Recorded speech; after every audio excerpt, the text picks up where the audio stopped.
Hi, welcome to Trading with TK, teaching you to turn ideas into money. We're at www.tradingwithtk.com. Today is Wednesday, February 4th. Okay, let's do a little recap. Market started out on the plus side. Dow rallied up about 60 points. Got overbought.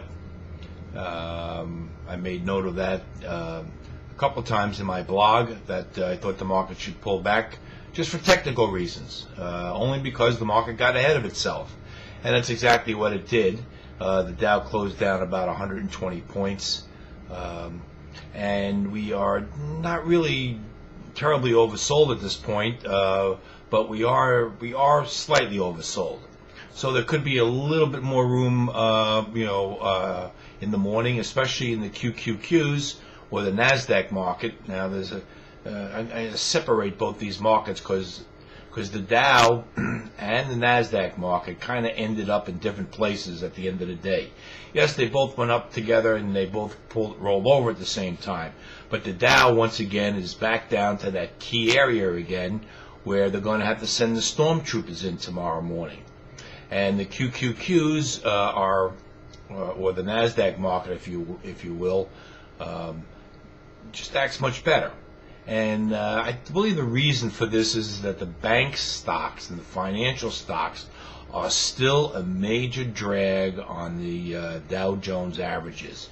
The bank stocks are struggling. They can't seem to put in some sort of a solid base that they can try and rally out of. To be quite honest with you, I scratch my head and I try to figure out how much more trouble can the banks get themselves into that they aren't already in already.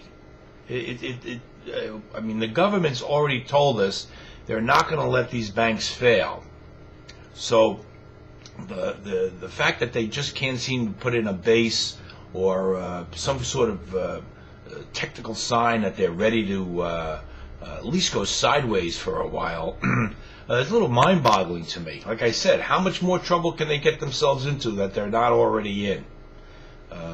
But until I think the financial sector and the bank, especially the bank stocks, start to act better, the Dow is probably going to underperform the Nasdaq market.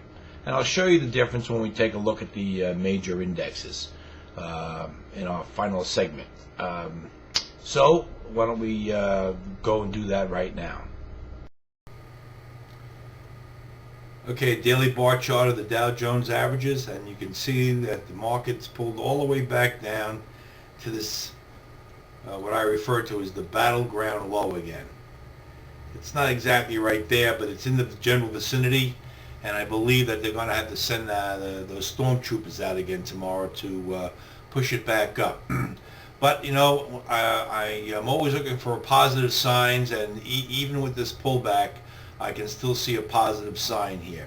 Yes, we got a follow through and we got our pullback, but what we managed to do was to stay above yesterday's low, and we managed to make a higher high. So that's what I see positive. We have a higher high here and a higher high here and a higher low and another higher low. So I expect the market, in the Dow anyway, to dig in right here. And you can see that the Dow really has a hard time getting going because, like I said, I believe that the financials are just, have a lid on this. And until they can kind of stabilize and at least go sideways for a while, the Dow is probably going to underperform some of the other indexes, which we'll take a look at right now.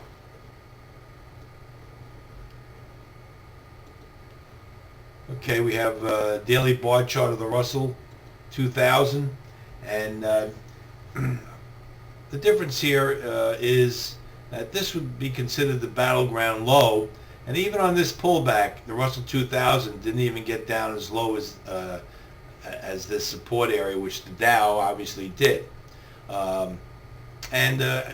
We pulled back and closed down in a day, but also like the Dow, we have 3 higher highs and 3 lows that are a little higher than the last low.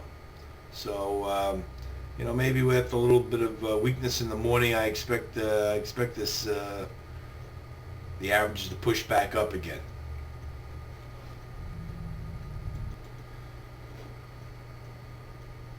Okay, daily bar chart of the SPYs, which is basically the Standard & Poor's 500, and also stronger than the Dow. And I point that out, saying that this low was not even touched on this pullback, and you can see how we have a higher high and another higher high and a higher low and a higher low here. So I know it's only 3 days of a pattern, but it has to start somewhere, and this is as good a spot as any, as I would say. So the SPY a little bit stronger than the Dow, but not as strong as the NASDAQ market, which we'll take a look at right now. Okay, daily bar chart of the triple Qs, which is the top 100 NASDAQ stocks. And as you can see, actually closed up on the day, did not close down on the day. There's a little bit of room where it could pull back, as long as this low here doesn't get violated. And you can see how much, how much stronger this chart is than the Dow. I mean, the Dow, if this was following the Dow, it would be down here somewhere. So the NASDAQ market is definitely outpacing the Dow. And like I said, it's probably because of the financials. Now, in line with the NASDAQ market, every once in a while I like to bring out Google, because it's a bellwether. It's one of the bellwether stocks of the market, particularly the NASDAQ market, because it's one of the premier stocks that most investors get involved in. Okay, here we have a daily bar chart of Google. And I pointed this out to you here. I brought it to your attention again here, especially when it broke through that old high area, which was right there. Now you can see it's pulled back right to that line, and now that seems to be a support. And you can see where it made some more headway today. And even with the market closing down on the day, still managed to close up. So technically, pretty strong looking pattern here. Is it room for the pullback? Sure, there's always room for them to pull back, but we only see what we see right now, what's in front of us, and according to this is probably one of the better looking charts out there that are basically trying to come off the low, because you have a high, a higher low, a higher high, a higher low, a higher high, a higher low, a higher high, and it's tracking along fairly nicely. So it's just an indication that I believe that the NASDAQ market probably is a better place to be right now than the Dow. Okay, so that's my view of the market till tomorrow. This is TK signing off.